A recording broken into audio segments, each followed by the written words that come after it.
जब इलेक्शन हुए थे तो एक जमात इलेक्शन लड़ने के लिए ही तैयार नहीं थी।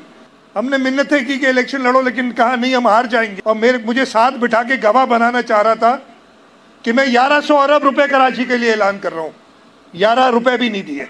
अगले 2 साल में जो कराची की एलोकेशन है 550, या इस वक्त जो हमारी कैपेसिटी है वो डबल करने के काबिल हो जाएंगे। बराई में हम कराची के लोगों की खिदमत करेंगे। तो इंशाअल्लाह ताला इन सारी इंटरवेंशन के बाद अगले 2 साल में जो कराची की एलोकेशन है 550, या इस वक्त जो हमारी कैपेसिटी है वो डबल करने के काबिल हो जाएंगे इंशाअल्लाह ताला।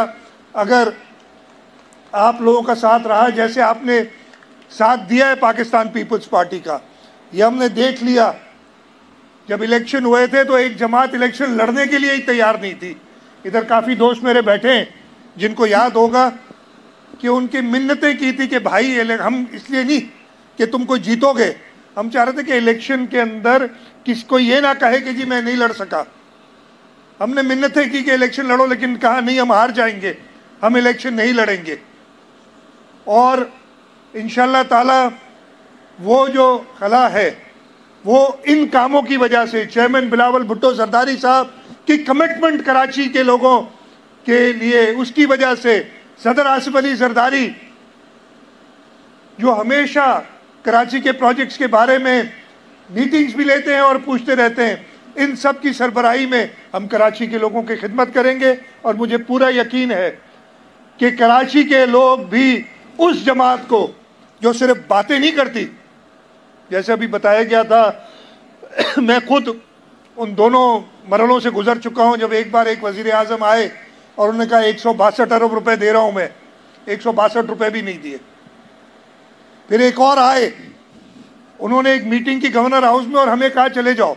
हम गए तो वापस बुलाया, याद होगा कुछ लोगों को, वापस बुलाया कि यार वापस आओ, सीएम को कहो वापस आए। और मुझे साथ बिठा के गवाह बनाना चाह रहा था कि मैं 1100 अरब रुपए कराची के लिए ऐलान कर रहा हूं। 11 रुपए भी नहीं दिए।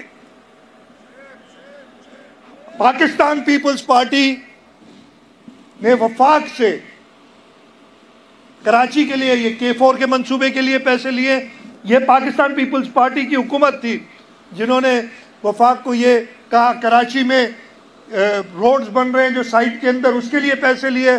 हम चाहते हैं और इंशाअल्लाह ताला चेयरमैन साहब जिस तरीके से वफाक के साथ सिंध का केस लड़ते हैं, पूरे पाकिस्तान का केस लड़ते हैं, लेकिन ख़ास तौर पे हम शुक्रगुजार हैं कि हमेशा सिंध का जो केस होता है उसको इस तरीके से पेश करते हैं कि वफाक के पास कोई चारा नहीं रह जाता।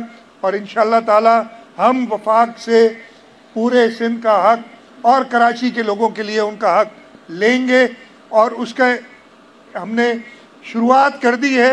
जो पहले वादे होते थे वो ख़त्म हुए, अब कुछ ना कुछ डिलीवरी हो रही है, लेकिन अभी भी हम खुश नहीं हैं। हम और डिज़र्व करते हैं और इंशाअल्लाह ताला लेके रहेंगे।